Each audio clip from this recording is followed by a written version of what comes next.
तो प्यारे विद्यार्थियों नमस्कार, स्वागत है आप सबका एक और नए वीडियो में। तो प्यारे विद्यार्थियों, अंग्रेजी विषय के पेपर में क्लॉज जरूर पूछे जाते हैं। जैसा कि प्यारे विद्यार्थियों आप सब लोगों को पता है कि हर साल आपके पेपर में परीक्षाओं में आते हैं। चाहे तो मैं देखो आपको पिछले साल का पेपर बता सकता हूँ, जिसमें कि आप लोग यहाँ पर देख पा रहे हो, लिखा है this is the school where I teach. और देखो यहाँ पर लिखा है आइडेंटिफाई द अंडरलाइन क्लॉज, यानी कि यहाँ पर आपको क्लॉज पहचानना है। कुल मिला के अगर देखा जाए ना तो ये सबसे ज़्यादा परीक्षाओं में पूछे जाते हैं, सबसे ज़्यादा कक्षा 12वीं में आते हैं, मगर कभी कभी ये कक्षा 10वीं में भी देखने को मिल जाते हैं। इस हिसाब से कक्षा 11वीं और 12वीं के लिए तो बिल्कुल ज़रूरी है ये, और कक्षा 9वीं और 10वीं के लिए प्यारे बच्चों देखो कभी कभी आपके पेपर में ज़रूर आ जाते हैं। प्यारे विद्यार्थी इस वीडियो को पूरा देख कर जाना, क्योंकि देखो अगर आपने इस वीडियो को अच्छी प्रकार से पूरा देख लिया ना तो आपके अंदर का जो क्लॉज को लेकर डर है ना वो पूरा बाहर निकलने वाला है। आज मैं आपको स्टेप बाय स्टेप इतने सरल तरीके से क्लॉज सिखाऊंगा कि आपको, चाहे आप बहुत अच्छे ब्रिलियंट माइंड के बच्चे हैं तो भी आपको समझ में आ जाएगा, या फिर आपने कुछ भी अभी तक नहीं पढ़ा है या आप कमज़ोर हो ना तो भी आपको आज क्लॉज समझ में आ जाएगा। तो चलो सबसे पहले हम समझ लेते हैं कि क्लॉज होते क्या हैं और ये किस प्रकार से बनाए जाते हैं। देखिएगा प्यारे विद्यार्थियों, यहाँ पर मैं आपको बता दूं कि क्लॉज में आपको सिखाऊँ ना उसके पहले आप लोग थोड़ा सा इस चार्ट को देख लेना जो कि मैं आपको बताने वाला हूँ। देखिएगा प्यारे बच्चों, यहाँ पर आप लोग ज़रा ध्यान से देखना और मैं आपको क्या बताना चाह रहा हूँ ये आप लोग समझ लेना। देखो एक जो सेंटेंस होता है ना वो किस प्रकार के होते हैं, सबसे पहले हम यहाँ पर देख लेते हैं। मुख्य रूप से क्लॉसेस 3 प्रकार के होते हैं। एक तो प्रिंसिपल क्लॉज होता है, एक कोऑर्डिनेट क्लॉज होता है और एक सबऑर्डिनेट क्लॉज होता है। ठीक है ना, मुख्य रूप से 3 प्रकार के होते हैं। ये पूरा स्ट्रक्चर मैं आपको बना के बता रहा हूँ जिससे कि आपके अंदर के सारे डाउट्स क्लियर हो जाए। साथ ही साथ में प्यारे विद्यार्थियों अब आगे मैं आपको ये भी बताऊँगा कि इनमें से आपको क्या करना है, किस प्रकार से समझना है। ठीक है ना, तो देखो एक जो सेंटेंस होता है ना उसमें 3 प्रकार के क्लॉज आपको देखने को मिलते हैं। एक तो प्रिंसिपल क्लॉज होता है, इसका मतलब होता है मुख्य उपवाक्य। ठीक है, और एक कोऑर्डिनेट क्लॉज होता है आश्रित उपवाक्य। ठीक है ना, जो कि ये जो है ना इसके ऊपर आश्रित होता है। ठीक है, और एक होता है सबऑर्डिनेट क्लॉज, यानी कि आश्रित ये सॉरी समकक्षी होता है, ये आश्रित नहीं होता, ये वाला इसके ऊपर आश्रित होता है, ये एक दूसरे के समकक्षी होते हैं, अपोजिट। ठीक है ना, आप इसको ऐसे समझ सकते हो। ठीक है, अब चलो मैं आपको बताता हूँ कि ये काम कैसे करते हैं। ठीक है, तो कितने प्रकार के क्लॉज हो गए, एक प्रिंसिपल, एक कोऑर्डिनेट और एक सबऑर्डिनेट। ठीक है, कोऑर्डिनेट इसके अपोजिट होता है, एक दूसरे का अर्थ अलग अलग आता है। सबऑर्डिनेट जो होता है ना इसके ऊपर आश्रित होता है। तो 3 प्रकार के क्लॉज होते हैं। अब चलो इनके बेसिक प्रकार को समझ लेते हैं। तो देखो कोऑर्डिनेट क्लॉज जो होता है ना इसके 3 प्रकार हैं। एक तो सिंपल सेंटेंस साधारण, और एक कॉम्प्लेक्स सेंटेंस यानी कि जटिल वाक्य, और एक कंपाउंड सेंटेंस यानी कि संयुक्त वाक्य। ठीक है, तो आप लोग इसको याद रखना। अब देखो कोऑर्डिनेट क्लॉज में से कौन सा आपको याद करना है वो भी मैं आपको बताऊंगा। तो देखो सबऑर्डिनेट तो अपन ने यहीं से छोड़ दिया, अपना चल रहा भी कोऑर्डिनेट। अब कोऑर्डिनेट में कॉम्प्लेक्स सेंटेंस जो है ना इसके 2 प्रकार है, एक तो प्रिंसिपल क्लॉज है और एक सबऑर्डिनेट क्लॉज है। ठीक है ना, ये सेंटेंस के प्रकार है, सॉरी। ठीक है ना, ये क्या है, सेंटेंस के प्रकार है। अब क्लॉज यहाँ से आपके शुरू होते हैं। ठीक है, ज़रा ध्यान से देखना। तो देखो कॉम्प्लेक्स सेंटेंस में 2 प्रकार के क्लॉज निकल कर आते हैं, एक तो प्रिंसिपल क्लॉज होता है और एक सबऑर्डिनेट क्लॉज होता है। ठीक है, आपको समझ में आ गया प्रिंसिपल क्लॉज कौन सा है? चलो मैं आपको बताता हूँ। प्रिंसिपल का मतलब होता है मुख्य उपवाक्य, आश्रित का मतलब होता है ये इसके ऊपर डिपेंड है। ठीक है, तो कॉम्प्लेक्स सेंटेंस के 2 हिस्से हैं जो कि मैंने आपको बताए। अब इधर अगर देखें ना तो देखो कंपाउंड सेंटेंस के भी 2 हिस्से हैं, एक तो प्रिंसिपल क्लॉज और कोऑर्डिनेट क्लॉज। ठीक है ना, अब इस हिसाब से देखा जाए ना तो क्लॉज के 3 प्रकार निकल के आते हैं, एक प्रिंसिपल क्लॉज, एक सबऑर्डिनेट क्लॉज और एक कोऑर्डिनेट क्लॉज। ठीक है ना, तो इस प्रकार से मुख्य रूप से 3 प्रकार होते हैं क्लॉज के, मगर अधिकतर टीचर भी 2 ही क्लॉज पढ़ाते हैं, प्रिंसिपल और सबऑर्डिनेट। ठीक है, अब मैं आपको बताऊं कि कक्षा 10वीं और 12वीं के लिए क्या क्या पूछा जाएगा। आपको लग रहा होगा डर कि सर तो इतना लंबा चौड़ा जटिल चीज़ें बता रहे हैं, ये हमें समझ में भी आ रही है या फिर नहीं आ रही है। तो चिंता मत करो, आप लोग वीडियो को लास्ट तक देख कर जाना, आपको A to Z चीज़ें सारी बहुत अच्छी प्रकार से समझा दूंगा मैं। ठीक है, तो देखो अब आपको अभी तक ये केवल मैंने उन बच्चों के लिए जो कि ब्रिलियंट माइंड के हैं या जिनको शुरू से समझना है उनके लिए मैंने ये चार्ट आपको बताया है। ठीक है ना, अब इसके अलावा देखो यहाँ से देखते हैं अपन। तो देखो सबऑर्डिनेट क्लॉज को आपको याद करना है, ये वेरी मोस्ट टाइम पी है, ये आपको अच्छी प्रकार से देख लेना है। ध्यान दीजिएगा, अब आगे अपन केवल इसको पढ़ेंगे, किसको पढ़ेंगे, सबऑर्डिनेट को। ना तो मैं आपको ये पढ़ाऊंगा ना ये पढ़ाऊंगा, क्योंकि देखो ये आपके परीक्षाओं में अभी नहीं आता है। तो हम केवल वो पढ़ेंगे जो कि आपकी परीक्षाओं में आता है। परीक्षाओं में प्यारे बच्चों देखो आपको सबऑर्डिनेट क्लॉज पूछा जाता है, ठीक है ना। तो हम केवल आज इसको कवर करेंगे सबऑर्डिनेट क्लॉज को, क्योंकि देखो समय बहुत ही कम बचा है, तो ऐसे में हम इसको कवर कर लेते हैं। अब देखो सबऑर्डिनेट क्लॉज के 3 प्रकार हैं, एक तो नाउन क्लॉज, ठीक है, और एक एडजेक्टिव क्लॉज और है ना, तो और दूसरा है एडवर्ब क्लॉज, ठीक है। तो आप लोग प्यारे विद्यार्थी इस प्रकार से इसके तीनों प्रकारों को देख लेना और यहाँ से समझ लेना, ठीक है। अब चलो मैं आपको आगे तीनों क्लॉज को बताऊंगा जो कि इस प्रकार से पूछे जाते हैं। तो सबसे पहले मैं आपको इनकी थोड़ी सी विशेषताएं बता देता हूं जो कि आपको तैयार कर लेनी चाहिए। कैसे तैयार करनी चाहिए चलो मैं आपको बताता हूं, ठीक है ना। आप देखो सबसे पहले हम कोऑर्डिनेट क्लॉज को पढ़ेंगे। तो देखो कोऑर्डिनेट को नहीं पढ़ना अपन को क्या पढ़ना है, केवल सबऑर्डिनेट क्लॉज, ठीक है। तो सबसे पहले हम इसमें देखेंगे। अब देखो मैं आपको बता दूं हम क्या कर रहे हैं, हम अभी क्या कर रहे हैं देखिएगा ज़रा। हम सबऑर्डिनेट क्लॉज को पढ़ रहे हैं। सबऑर्डिनेट क्लॉज 3 प्रकार के होते हैं, नाउन क्लॉज होता है, एडजेक्टिव क्लॉज होता है और एडवर्ब क्लॉज होता है, ठीक है ना। संज्ञा उपवाक्य, विशेषण उपवाक्य और क्रिया विशेषण उपवाक्य, ठीक है। बिल्कुल चिंता मत करो, आपको शुरू से समझा रहा हूँ। अब देखो सबसे पहले हम नाउन क्लॉज को समझ लेते हैं। तो देखिएगा नाउन क्लॉज में होता क्या है, इसको कहते हैं संज्ञा उपवाक्य, ठीक है। अब देखो थोड़ी सी आप लोग इसकी परिभाषा को लिख लेना, जो शुरू से समझना चाहे बिल्कुल आप लोग देख सकते हो। जब कोई सबऑर्डिनेट क्लॉज प्रिंसिपल क्लॉज की मुख्य क्रिया की भांति कार्य करे तो उसे हम नाउन क्लॉज कहते हैं। यहाँ पर प्यारे बच्चों कुछ उदाहरण दिए गए हैं, जैसे कि आपका देखो डेट हो गया, ठीक है। उसके अलावा देखो वाट हो गया, हूँ हो गया, हुम हो गया, हूँज हो गया। ये इस प्रकार से प्यारे बच्चों आपको इनको समझ लेना है और आपको आखिरी तक बताऊंगा। अभी मैं केवल उन बच्चों के लिए बता रहा हूँ। तो देखो ये नाउन क्लास होते हैं जो कि मैंने आपको बताया। आप चाहे तो इसको रोक कर इन सारे नियम कानूनों को नोट कर सकते हो, ठीक है। शुरू से मैंने आपको बता दिए ये। उम्मीद करता हूँ कि आपको अच्छे से समझ में आ गए होंगे। तो देखो यहाँ तक का पूरा मैंने आपको बता दिया। अब इसके बाद में देखो इनके काम क्या होते हैं। तो देखिएगा इनके काम क्या होता है, क्रिया के कर्ता के रूप में कार्य करता है और कभी कभी ये क्रिया के कर्म के रूप में कार्य करता है, ठीक है। और कभी कभी प्यारे बच्चों देखो इस संबंध सूचक या अव्यय सूचक का काम भी करता है। जो बच्चे ज़्यादा डीपली पढ़ना चाहते हैं उनके लिए मैं बता रहा हूँ ये। और इसके अलावा जो बच्चे ऐसे हैं वो केवल ये सोचते हैं कि सर आप तो शॉर्ट में बता दो, हम केवल उसे याद कर लेंगे, ठीक है। तो ये इनके प्रकार हैं जो कि मैंने आपको बता दिए यहाँ तक का। अब इसके बाद में देखो एडजेक्टिव क्लॉज को यहाँ से देख लीजिएगा। ये आपका एडजेक्टिव क्लॉज होता है। आपको परीक्षाओं में किस प्रकार से करके आना है ये भी मैं आपको बताऊंगा, चिंता मत करो आप लोग बिल्कुल। तो पूरा का पूरा इसको देख सकते हो आप लोग। तो एडजेक्टिव क्लॉज प्यारे बच्चों देखो ये हो गया। अब इसके बाद में चलो अब मैं आपको बताता हूँ कि इसको तैयार आपको कैसे करना है, ठीक है। ये सारे के सारे एडजेक्टिव क्लॉज के हिस्से हैं, आप लोग इनको देख लें और पूरा का पूरा इसको समझ लें। इस प्रकार से प्यारे बच्चों आपको मैंने यहाँ तक का पूरा बता दिया। अब एडवर्ब क्लॉज को और देख लो आप लोग यहाँ से। ये एडवर्ब क्लॉज रहा जो कि 3रे नंबर का है, ठीक है। तो आप लोग इसको पढ़ लेना और मैं आपको शॉर्ट में भी समझाऊंगा। अभी केवल मैं आपको बता रहा हूँ कि काम कैसे करते हैं। तो देखो एडवर्ब क्लॉज जो होते हैं ना, लगभग 8 से 10 प्रकार इसके होते हैं, ठीक है। तो यहाँ से आप लोग इनको देख ले। टाइम की जब बात हो, स्थान की बात हो, रिजल्ट की बात हो, पर्पस की बात हो, रीजन की बात हो या कंडीशन की बात हो या कॉन्टेस्ट की बात हो, तो ऐसी कंडीशन में आपका एडवर्ब क्लॉज काम करता है, ठीक है। और उसके बाद में देखो आगे यहाँ पर मैं आपको कुछ एडवर्ब क्लॉज और बता देता हूँ जो कि इस प्रकार से एक कार्य करते हैं। मेरे द्वारा आपको ये बता दिए गए यहाँ तक का पूरा, ठीक है। और उसके बाद में देखो कुछ एडवर्ब क्लॉज ये दे रखे हैं, इनको भी आप लोग पढ़ लें, ठीक है। ये भी प्यारे बच्चों आपको मैंने बता दिया, ठीक है। तो इस प्रकार से आप लोग इसको तैयार कर लेना। यहाँ पर कुछ और दे रखे हैं इनके प्रकार, तो इनको भी आप लोग देख लें अच्छे से। ये भी मैंने आपको बता दिया। अब देखो प्यारे बच्चों ये तो मैंने बता दिया उन बच्चों के लिए जिनको डीपली समझना है।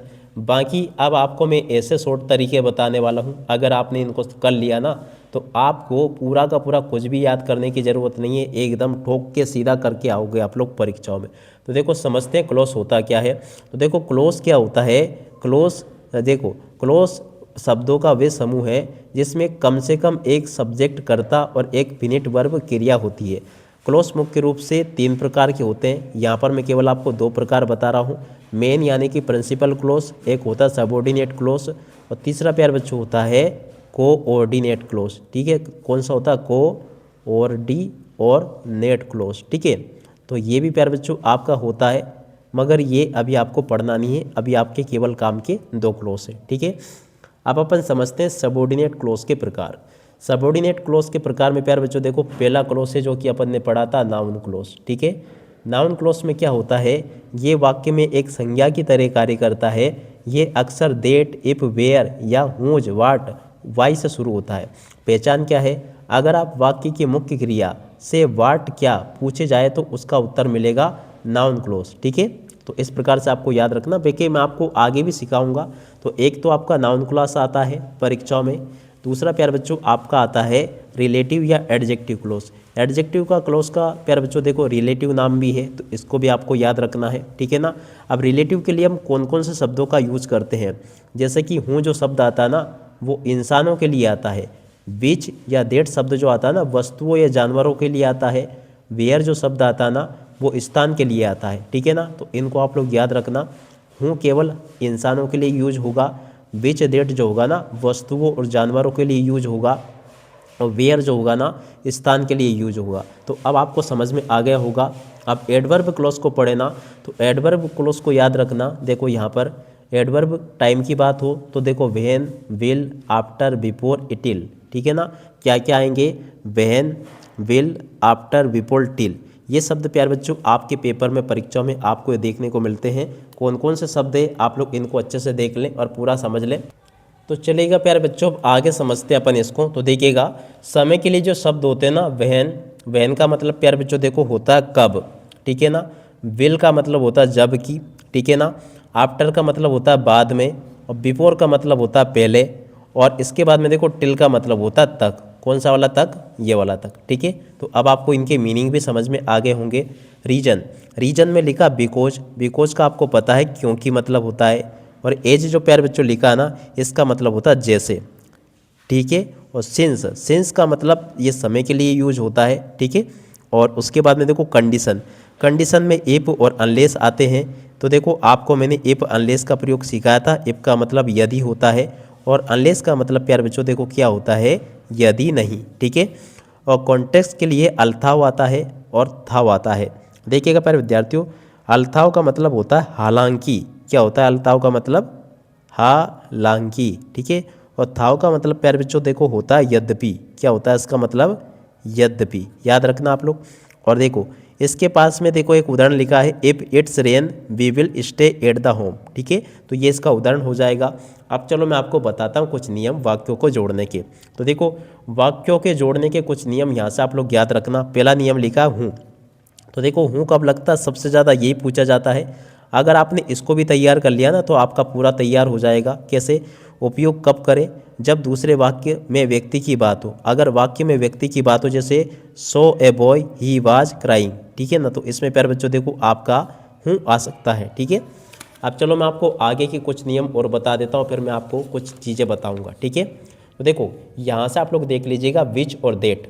विच और देट कब लगाते हैं, जैसे कि ही, सी, इट, इनको देख, इन, ही, सी, दे, इनको हटाकर हम वस्तुओं व या बेजान के लिए हम विच या देट लगाते हैं। ठीक है, और देखो कैसे बनेगा, this is the pen I bought. तो देखो क्या हो जाएगा, yesterday, this is the pen which I bought yesterday. ठीक है ना, तो देखो यहाँ पर क्या आ गया, अपना विच आ गया। तो जब भी निर्जीव चीज़ों की बात हो, आपको मैं यहाँ पर लिख भी दूँ, जब भी निर्जीव चीज़ों की बात होती है ना तो आपको विच या देट लगाना है। ठीक है, बिकॉज का मतलब प्यारे बच्चों देखो क्योंकि होता है, ये भी सबसे ज़्यादा बार पूछा जाता है। और अनलेस, इफ, इन दोनों के मतलब प्यारे बच्चों देखो अभी मैंने आपको बताया थे। अनलेस का मतलब होता है यदि नहीं, और इफ का मतलब प्यारे बच्चों देखो होता है यदि। ठीक है, जब कोई शर्त या कंडीशन बताए ना तो हम इसका उपयोग करते हैं। अब देखो परीक्षा के लिए आपको मैं कुछ टिप्स बता देता हूँ। तो देखो रिलेटिव क्लोज जो होते हैं ना बनाते समय ध्यान देने कौन सी बातें हैं, हूँ या विच को हमेशा उस संज्ञा के ठीक बाद रखें जिसमें उसकी विशेषता बता रहे। अनलेस का प्रयोग समय के साथ करते हैं या नोट लगाते हैं, ये आपको मैंने पहले सिखा दिया, इसको सीखने की अभी ज़रूरत नहीं है। अब चलो मेन पॉइंट पर आते हैं कि आपके पेपर में कौन कौन सी चीज़ें पूछी जाती है। प्यारे विद्यार्थियों आगे जो आपको मैं सेंटेंसेस बताने वाला हूँ ना, इनको बिल्कुल आप लोग रट के रख लेना, क्योंकि देखो इससे बाहर आपका एक भी नहीं जाएगा, आप चाहे किसी भी बोर्ड के स्टूडेंट हो। तो चलो मैं आपको बताता हूँ। ठीक है, तो देखो इन सेंटेंस को आप लोग अच्छे से तैयार करके जाना, ताकि आप लोग अपनी परीक्षाओं में इनको लिख कर आ सकें। ठीक है, अब चलो मैं आपको 1 बाय 1 करके इनका सॉल्यूशन बताता हूँ। तो देखो यहाँ पर लिखा है the boy is my cousin, he is wearing A shirt. तो देखिएगा प्यारे विद्यार्थियों, ये जो ही आया वो भी इस द बॉय के लिए आया। तो अब हम क्या करेंगे इसमें, तो देखो यहाँ पर लिखेंगे, देखो he is wearing A red shirt. तो देखो हम क्या लिखेंगे, थोड़ा सा मैं आपको बता दूँ। शुरू में लिखेंगे द, उसके बाद में हम लिखेंगे बॉय। देखो द बॉय लिख दिया। इसके बाद में आपको क्या लिखना है, देखो द बॉय लिख दिया, इज माई कजिन, ये उसका क्या है, कजिन है। तो देखो आपको क्या करना है, द बॉय लिखा, उसके बाद में लिखा अपन ने यहाँ पर हूँ। ठीक है, हूँ लिखने के बाद में आपको लिखना इज, उसके बाद में लिखना आपको वीयरिंग। ठीक है, इज, उसके बाद में वीयरिंग, और उसके बाद में अपन लिख देंगे ए रेड शर्ट, ए रेड शर्ट, उसके बाद में is my cousin, is my, और उसके बाद में आगे आपको लिखना है कजिन। अब देखो ये बना कैसे, अब मैं आपको बता दूं। तो देखो ज़रा ध्यान से देखना आप लोग थोड़ा सा इसको। तो देखो द बॉय ये लिखा था, ये ऐसा कैसे लिख दिया मैंने, ठीक है ना। अब ये जो लिखा इज, इसकी जगह पर मैंने लिख दिया हूँ। ठीक है, अब इसको ये इज माई कजिन ये अपन बाद में लिखेंगे। ठीक है ना। अब हमने क्या लिया, ये वाला। तो देखो ही इज जो आया था ना, ये किसके लिए आया था, इसी के लिए आया था। तो इस जगह पर अपन ने सिंपली रूप से क्या लगा दिया, हूँ। तो इस जगह पे आपका हूँ आ गया, तो क्या हो गया, द बॉय हूँ is wearing A red shirt. तो देखो ही हटा दिया हमने यहाँ से, और यहाँ पे अपन ने क्या लिख दिया, हूँ। तो देखो ये क्या होगा, is wearing A red shirt. तो देखो ये हो गया। अब ये जो बाकी का बचा था अपन ने पीछे लिख दिया इज माई कजिन। अब आशा करता हूँ कि ये आपको अच्छे से समझ में आ गया होगा। तो देखो ये ऐसा सेंटेंस है जो कि हूँ से शुरू होता है। ठीक है, अब मैं आपको एक ऐसा सेंटेंस बताने वाला हूँ जिसमें कि विच आता है। अब देखो विच वाले में आपको क्या करना है, I have a bag, I God my house at night. तो देखिएगा प्यारे विद्यार्थियों, यहाँ पर आपको क्या करना, डॉग है, sorry, I have a dog, I God my house at night. तो देखो मेरे पास एक डॉग है जो कि घर की रखवाली करता है रात में। तो देखो आपको क्या करना है, आई हैव ए डॉग। तो देखो ये ऐसा कैसे आ जाएगा, आई हैव ए डॉग। उसके बाद में देखो यहाँ पर आपको क्या लगाना है, यहाँ पर देखो इट आया ना, इट को हटा देंगे अपन, यहाँ पर अपन क्या लिख देंगे, विच लिख देंगे। ठीक है ना, क्योंकि देखो इसमें आपको किसका प्रयोग करना है, विच का प्रयोग करना है। Which guard my house at night, बिल्कुल सिंपल है, विच, उसके बाद में गार्ड्स, उसके बाद में माई हाउस एट नाइट। ठीक है, तो देखो प्यारे बच्चों इस प्रकार से मैंने आपको ये बनाकर बता दिया पूरा का पूरा। आशा करता हूँ कि ये भी अब आपको अच्छे से समझ में आ गया होगा। कुछ भी नहीं करना, सेंटेंस ऐसा कैसे लिखना है, इट को हटाया मैंने, इट की जगह पर विच को रख दिया, और पूरा सेंटेंस ऐसा कैसे प्यारे बच्चों बन गया अपना। ठीक है, अब अगलापन देखते हैं जिसमें कि डेट आता है। देखिएगा प्यारे विद्यार्थियों, जिसमें डेट आता है ना वो भी एकदम सरल होता है। चलो मैं आपको बना के बताता हूँ। देखो क्या लिखा है, this is the house my father build it. देखिएगा प्यारे विद्यार्थियों, यहाँ पर आपको क्या करना है, this is the house that my father build it. कुछ भी नहीं करना, यहाँ पर आपको डेट जोड़ देना है और पूरा सेंटेंस लिख देना है। तो कैसा बन जाएगा, देखना ज़रा, दिस इज द हाउस। ठीक है, this is the house, comma को हटाया, यहाँ पे अपन ने डेट लिखा, माई फादर बिल्ड इट। तो क्या हो जाएगा, माई, उसके बाद में फादर, उसके बाद में लिखेंगे अपन बिल्ड, और उसके बाद में लिखेंगे इट। ओके, ये पूरा का पूरा प्यारे बच्चों देखो मैंने बता दिया आपको यहाँ तक का। ठीक है, अब चलो मैं आपको अगला करके बताता हूँ। अब ऐसा सेंटेंस पढ़ेंगे जो कि वेयर से शुरू होता है। वेयर से शुरू होने वाले सेंटेंस के लिए अपन क्या करेंगे, यहाँ पर लिखा है this is the school I study hair. ये वही स्कूल है जहाँ पर मैं स्टडी करता था। और एक और इससे मिलता जुलता सेंटेंस आता है, this is the school I teach here. ठीक है ना, तो दोनों सेम टू सेम बनेंगे। अब चलो मैं आपको इसको बनाना सिखाता हूँ। देखो क्या आ जाएगा, देखो दिस इज़ द स्कूल ऐसा कैसे रहेगा, दिस इज, और उसके बाद में देखो द भी ऐसा कैसे रहेगा, और उसके बाद में देखो स्कूल जो लिखा ना, स्कूल भी ऐसा कैसे रहेगा। और देखो यहाँ पे लिखा आई स्टडी हेयर। तो देखो आई स्टडी हेयर, तो देखो यहाँ पर अगर देखा जाए ना, this is the school I study hair, तो देखो यहाँ पर अगर देखा जाए तो ये हेयर और वेयर दोनों एक जैसे शब्द है, तो यहाँ से हमको वेयर लिखना है। तो देखो स्कूल के बाद में हम क्या लिखेंगे यहाँ पर, वेयर आई स्टडी, क्या हो जाएगा, आई स्टडी, ठीक है ना। इसमें से हेयर को हटा दिया हमने, क्यों हटाया, क्योंकि देखो वेयर और हेयर सेम टू सेम शब्द है, ठीक है ना, यहाँ वहाँ, ठीक है। और अब अगला क्वेश्चन प्यारे बच्चों पढ़ते हैं।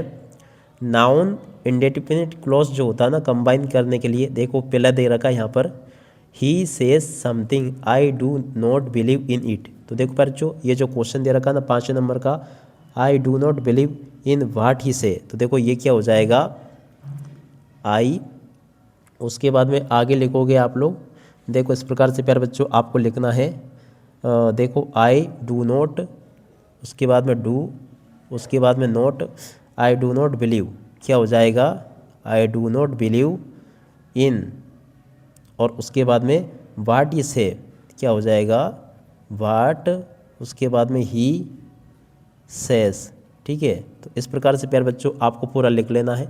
देखो बनाया कैसे, I do not believe in it, तो देखो do not believe in, it को हटा दिया, क्योंकि देखो इट की जगह पर अपन ने क्या लगा दिया, वाट लगा दिया, और उसके बाद में क्या आ गया, ही से, ठीक है। तो देखो इस प्रकार से प्यारे बच्चों आपका हो जाएगा, जो कि मैंने आपको बता दिया। आप चाहे तो समथिंग भी यहाँ पर लिख सकते हो, ठीक है। और अब अगला मैं आपको बताऊँ, अब ऐसा सेंटेंस देखेंगे जो कि होम से शुरू हो, तो देखो क्या लिखा है, the man is a doctor, ये यू मेट हिम येस्टरडे। देखिएगा प्यारे विद्यार्थियों, ये जो सेंटेंस आपको दे रखा ना, ये प्यारे बच्चों देखो कुछ इस प्रकार से बनेगा, यहाँ पर अपन लिखेंगे द मैन इज, ठीक है ना, द मैन, इसको ऐसा नहीं लिखना है, the man whom you meet, तो क्या लिखेंगे, हुम, उसके बाद में यू, और उसके बाद में लिखेंगे मेट येस्टरडे, येस्टरडे, और उसके बाद में इज ए डॉक्टर, ठीक है, इज ए डॉक्टर। इस प्रकार से ये सेंटेंस हो जाएगा, ठीक है, जो कि प्यारे बच्चों आपको मैंने बता दिया। उम्मीद करता हूँ कि आपको अच्छे से समझ में आ गया होगा। अब चलो अपन आगे आइडेंटिफाई क्लोज समझते हैं। कभी कभी ऐसा होता है कि ऐसी अंडरलाइन कर देता है, वो फिर आपसे क्लोज पूछता है कि इसमें क्लोज पहचान के बताओ। जैसे कि मैं आपको बताऊं, तो देखो यहाँ पर आपको कहीं ना कहीं पर ये देखने को ज़रूर मिलता है। देखो ये दे रखा है, this is the school where I teachers, तो देखो इसमें आपको आइडेंटिफाई करना है क्लोज कौन सा है, ठीक है। अब चलो मैं आपको बताता हूँ। इस प्रकार से ये लाइन दे रखी है, I know where he lives. देखिएगा प्यारे विद्यार्थियों, यहाँ पर आपको आइडेंटिफाई करना है, तो देखो इसमें आपको कौन सा होगा, देखिएगा 7वें प्यारे बच्चों आपका होगा नाउन क्लोज, ठीक है। कौन सा होगा, नाउन क्लोज होगा। नाउन क्लोज प्यारे बच्चों कैसे होगा, तो देखो यहाँ पर जो शब्द आया वेयर, ये नाउन का काम करेगा यहाँ पर, ठीक है। और अब अगला क्वेश्चन, क्योंकि देखो स्थान की बात हो रही ना ये, तो स्थान आपको पता किसी व्यक्ति, वस्तु या स्थान के नाम को संज्ञा कहते हैं, तो स्थान के लिए अपन वेयर को यूज करते हैं। वेयर अगर आया तो नाउन क्लोज होगा, ठीक है, याद रखना। अब अगला पढ़ते हैं, I don't know why he has come here. देखिएगा प्यारे विद्यार्थियों, ये जो आपका पूछा गया है 8वें नंबर का वाई, तो देखो ये भी आपका क्या होगा, नाउन क्लोज होगा। क्या होगा, नाउन क्लोज प्यारे बच्चों ये होगा, तो इसको भी आप लोग याद रखना, ठीक है। ये भी मैंने आपको बता दिया। अब चलो अपन नवा पढ़ते हैं, the man is my neighbour, the man is talking to your uncle. ये आदमी जो कि आपके अंकल से बात कर रहा है, मेरा पड़ोसी है। तो देखो ये प्यारे बच्चों देखो कैसे बनेगा, मैं आपको बनाकर बता दूं। तो देखो ये आपका बनेगा इस प्रकार से, द, उसके बाद में लिखेंगे अपन मैन इज, उसके बाद में माई, देखो the man who is talking, तो देखो माई नहीं आएगा, द मैन, इसके बाद में अपन लिखेंगे सीधा सीधा हूँ इज, उसके बाद में लिखेंगे टॉकिंग, ठीक है। तो क्या हो जाएगा, the man who is talking, इसको मत लिखना, who is talking to your uncle, to your uncle is my neighbour, ठीक है, इज माई, और उसके बाद में आगे लिखेंगे नेबर, ठीक है। तो इस प्रकार से प्यारे बच्चों आपको ये लिख लेना है, ये मैंने बता दिया इस प्रकार से। और अब अगला अपन पढ़ते हैं क्या दे रखा है। देखो यहाँ पर सेंटेंस लिखा है, कुछ ही सेंटेंस और है, ज़्यादा नहीं बताऊँगा मैं आपको। This is the main school where I teaches. तो देखो प्यारे बच्चों यहाँ पर भी आपको आइडेंटिफाई क्लोज करना है। तो देखिएगा इसमें प्यारे बच्चों की देखो कौन सा क्लोज हो जाएगा, यहाँ पर आपको याद रखना है, इसमें आपका होगा एडजेक्टिव। कौन सा? एडजेक्टिव। इस क्वेश्चन का उत्तर होगा, पूरा लिख देना आप लोग। I believe so you were act wrongly। देखिएगा combine the sentence using noun clause. इसमें प्यारे बच्चों देखो आपको नाउन क्लोज का प्रयोग करके जोड़ना है। तो देखिएगा ये आपका क्या हो जाएगा प्यारे विद्यार्थियों, यहाँ से आप लोग देख लें।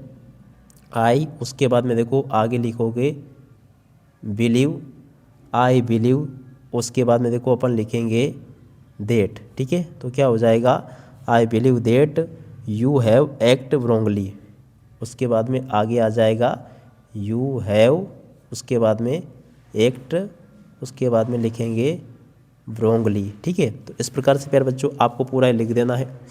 और अब अगलापन पढ़ते हैं, there is a way there is a will. तो देखिएगा ये कैसे बनेगा, चलो मैं आपको ये भी बता देता हूँ।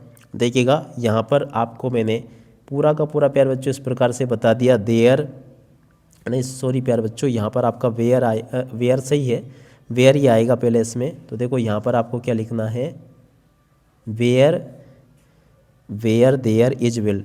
ठीक है, तो वेयर देयर, इसके बाद में लिखोगे इज ए विल। ठीक है, where there is a will, there is a way. ठीक है, तो आगे लिख दोगे आप लोग देयर इज ए वे। ठीक है, तो ऐसे प्यारे बच्चों आप लोग इसको देख लें, केवल कुछ ही और बचे हैं। यहाँ पर भी आपको अंडरलाइन आइडेंटिफाई करना है। तो देखिएगा इसमें भी प्यारे बच्चों आपका कौन सा क्लोज होगा, इसमें आपका नाउन क्लोज होगा। तो देखो ये नाउन क्लोज ये हो जाएगा, where have I put my bag do you know. देखिएगा combine the sentence using noun clause. तो देखिएगा इसमें भी आपको नाउन क्लोज का यूज करना। तो देखो क्या हो जाएगा, ये हो जाएगा आपका डू यू नो, और उसके बाद में आगे लिख दोगे, यहाँ पर आपका आ जाएगा वेयर आई हैव, और उसके बाद में आगे लिखोगे where I have put my bag. ठीक है, पुट माई बैग। ठीक है, तो इस प्रकार से प्यारे बच्चों इसको कर ले आप लोग। लास्ट बचा है, तो देखो इसको भी मैं आपको बता दूं, ये आपका कैसे बनेगा। तो देखो ये आपका बन जाएगा आई एम श्योर, उसके बाद में that he will come today, he will come today. ठीक है प्यारे बच्चों, देखो यहाँ पर मैंने आप सब लोगों को बहुत अच्छे प्रकार से सारे क्लोज बता दिए। फिर भी अगर आपको कुछ भी समझ में नहीं आया हो ना, तो इन सेंटेंस को एक दो बार और पढ़ के चले जाना, ताकि प्यारे बच्चों आप लोग अपनी परीक्षाओं में इनको बिल्कुल एकदम सही करके आ सके। इनमें से एक सेंटेंस प्यारे बच्चों पक्का आपकी परीक्षाओं में आ जाएगा। ठीक है, अब इसी के साथ में इस वीडियो को यहीं पर पूरा करते हैं। नमस्कार, जय हिंद, जय भारत।